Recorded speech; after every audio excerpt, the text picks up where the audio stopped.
Bonjour, bonjour. Je suis ravie que tu sois là. Je suis Abreleite et je te souhaite la bienvenue dans notre communauté Équilibrio et Chaos. Ici, tu trouveras des conversations à cœur ouvert, mais avec les pieds bien ancrés au sol, pour t'inspirer à naviguer dans le chaos du monde tout en trouvant ton équilibre. Très bien, très bien. Dans l'épisode d'aujourd'hui, j'aborde des sujets polémiques. Oui, ce n'est pas vraiment mon genre de parler de polémique, non. De parler de choses sur lesquelles les gens ont des opinions très tranchées. Cependant, je sens que le sujet d'aujourd'hui est très important à aborder parce que je sais que beaucoup de personnes, beaucoup de femmes vont se reconnaître dans ce que j'ai à partager. Et notre sujet, c'est l'argent et la valorisation de votre travail. Dis la vérité, Brésil. On est encore là, en 2023, à essayer de gagner autant que les hommes pour le même travail. On a encore une triple journée, on n'a toujours pas la reconnaissance qu'on mérite et il y a encore beaucoup de gens qui font une crise à cause du sujet de la rédaction de l'ENEM. Voilà la réalité dans laquelle on vit.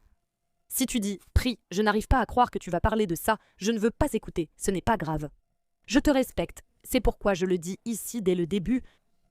Mais si tu restes ici pour cet épisode, assieds-toi, je vais le faire très court pour que tu puisses t'asseoir, respirer. Et j'espère que ça t'aidera à digérer un peu certaines questions sur lesquelles moi-même j'ai réfléchi dans ma vie, dans mon expérience, dans mon petit monde. J'ai beaucoup de mal à faire payer mes services, pas seulement pour mes cours de yoga car je n'ai pas toujours été professeur de yoga, mais aussi pour plusieurs autres choses que j'ai déjà faites, dans lesquelles j'ai déjà travaillé. Et j'ai toujours ressenti cela. Waouh, mais je devrais faire ça, genre waouh, on me paie pour faire ça. Mais j'adore faire ça. Waouh, je n'arrive pas à croire qu'on me paie pour ça. C'est comme si je devais faire quelque chose gratuitement, comme si je devais toujours être très gentille, comme si je devais être Mère Teresa. Et je ne suis pas Mère Teresa, et même si beaucoup d'entre nous ont été élevés comme ça, j'ai grandi comme ça. Avec cette idée que les filles doivent s'asseoir les jambes croisées, les filles doivent être calmes, les filles ne doivent pas trop donner leur avis, n'est-ce pas, comme celle de cet épisode, pour qu'elles soient aimées, pour qu'elles soient gentilles. Et mon Dieu, Prileite, pionnière dans l'introduction du yoga de qualité, qui a rendu le yoga accessible au Brésil, possède la plus grande chaîne de cours de yoga en langue portugaise. Oh là là, elle est vraiment adorable, elle est vraiment gentille. Quelle gentille personne, quelle bonne personne. Oui. Je pense que je suis une très bonne personne. Je suis sûre que j'ai un grand cœur.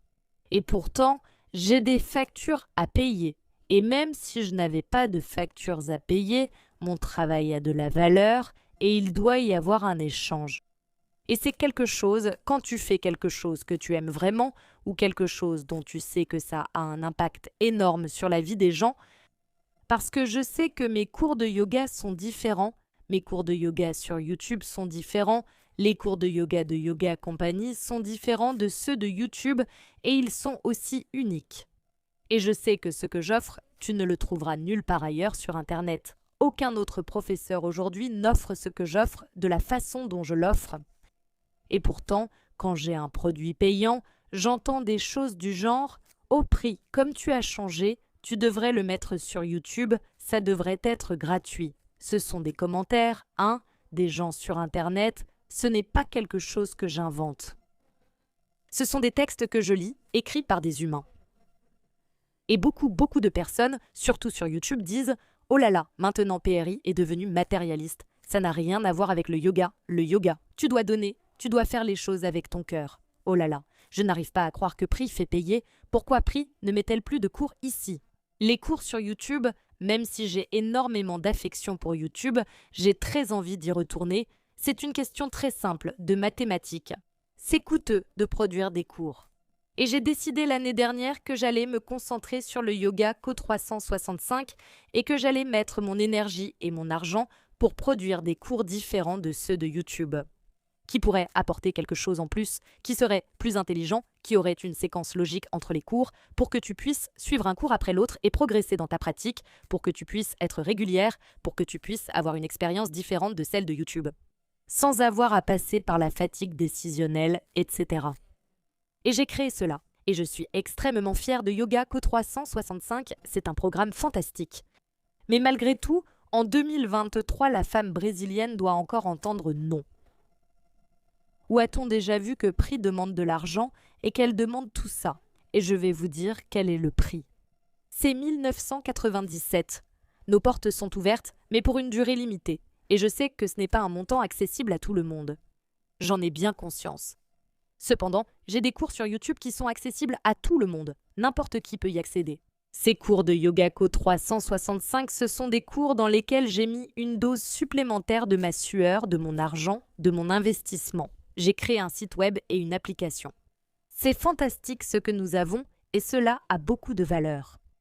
Et il est tout à fait juste que la valeur d'échange soit adaptée à ce que vous recevez. Cependant, je reçois encore beaucoup de questions de la part des gens. Ou alors les gens pensent, si le cours est gratuit, ce n'est pas de qualité. Prilette n'est pas bonne, c'est une professeure de yoga moins compétente. Si elle était vraiment une excellente professeure de yoga, elle ne serait pas sur YouTube.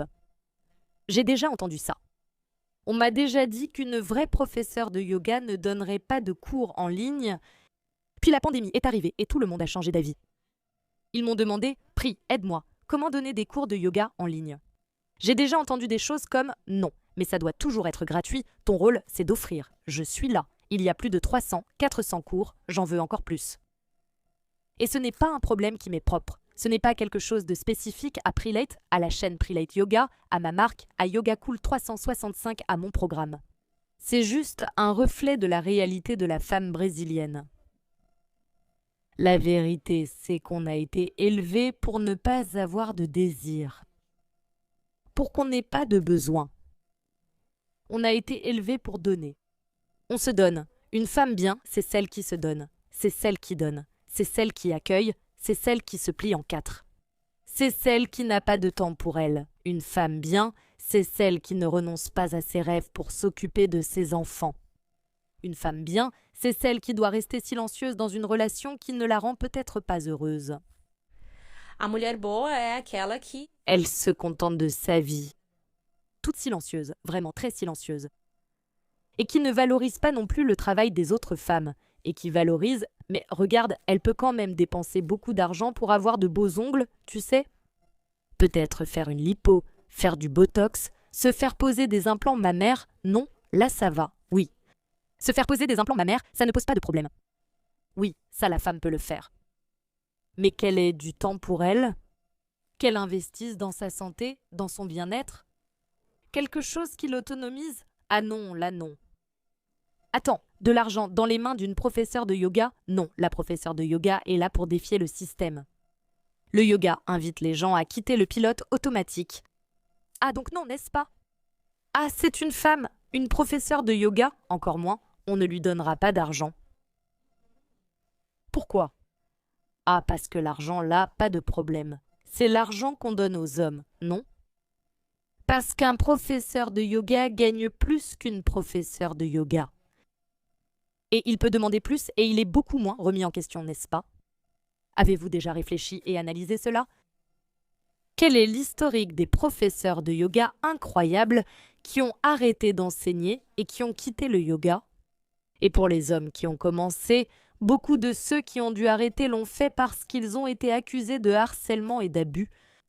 Je sais que ce sujet est polémique, il peut même être un peu plus lourd et susciter beaucoup d'émotions chez ceux qui écoutent de l'autre côté. C'est l'une des raisons pour lesquelles je fais cet épisode si court, mais il est important. Cette réflexion est importante. Je suis une personne qui aime apporter sa contribution au monde. J'aime avoir la sensation que mon travail a un impact positif sur la vie des gens, que mon travail va littéralement affecter des générations. Je sais qu'il y a des enfants qui regardent mes cours, je sais qu'il y a des pères et des mères qui pratiquent ensemble. Je sais que ça aide les gens dans les moments difficiles, je sais que ça aide beaucoup de femmes à retrouver leur estime de soi, à se sentir plus fortes. Et j'ai conscience que c'est quelque chose qui défie le système. Ça défie le statu quo. Une femme qui fait du yoga, qui prend du temps pour elle sans culpabiliser, qui prend soin d'elle de l'intérieur, peut aussi avoir des implants mammaires ou les ongles faits, rien ne l'en empêche. Mais quand elle dit non, Je vais penser par moi-même. Je vais faire les choses que je veux, parce que je le veux. Pas parce qu'on me le dit. Cette femme dérange, l'élève de yoga dérange, la professeure de yoga dérange. Et peut-être qu'on n'y pense pas beaucoup, n'est-ce pas? On n'en parle pas beaucoup, mais la femme forte dérange. Et avoir cette perspective et vous apporter cette perspective est important pour moi parce que je l'ai toujours eu en moi. Je suis toujours restée très silencieuse à ce sujet. J'aimerais que tu réfléchisses chez toi à la façon dont le yoga te rend plus forte et comment cela peut déranger ton entourage. Et comment peut-être tu ouvrirais facilement ton portefeuille pour payer le cours d'un homme au lieu de payer le cours proposé par une femme. Pourquoi on remet beaucoup plus en question quand c'est une femme qui nous vend quelque chose que quand c'est un homme qui nous vend quelque chose? Pourquoi Prélate doit-elle faire une réduction? Pourquoi Prélate doit-elle proposer un prix plus accessible? Pourquoi ce serait moins alors que le produit vaut bien plus? La valeur est bien plus élevée. Ce n'est pas juste Prélate, d'accord? Regardez autour de vous, regardez les femmes. Observez le travail des femmes autour de vous. Dans votre entreprise, dans votre communauté, chez vous, dans votre famille. Nous avons grandi en regardant les hommes, nos pères, et ceux qui ramenaient de l'argent à la maison comme des personnes à vénérer. Mais la femme qui s'occupait des enfants et de la maison. La femme qui est partie, qui a décidé de travailler et a laissé le bébé avec la grand-mère ou à la crèche. On ne s'arrête pas pour dire « Waouh, c'est génial ce que tu fais ». On ne vénère pas ce travail de la femme, n'est-ce pas? Je suis ici du fond de mon cœur au tien pour te dire que, franchement, je me sens vraiment incroyable. Je sens que j'ai nagé à contre-courant pendant très longtemps pour arriver là où je suis arrivée. Je me sens vraiment bien ancrée et notre programme Yogako 365 est vraiment génial aussi. C'est le meilleur programme de yoga que tu puisses trouver sur Internet, je te le garantis. Et ça a demandé beaucoup de travail pour en arriver là et pouvoir dire ça de façon sereine, sans avoir peur de déranger. Sans avoir peur de prendre un peu de place ici. Avec ces réflexions, je veux t'inviter à jeter un œil à notre page de vente de Yogako 365 parce que je t'y ai écrit une lettre. Et cette lettre est vraiment magnifique. Alors vas-y, lis-la, rejoins Yogako 365 et au minimum envoie un message à une amie, à ta mère, à ta fille, à ta sœur, à une femme dans ta vie que tu admires et dis-lui « Tu es génial. Tu es incroyable. » C'est ça. Continue, on a encore beaucoup de chemin à parcourir. On a beaucoup de portes à ouvrir pour les générations futures.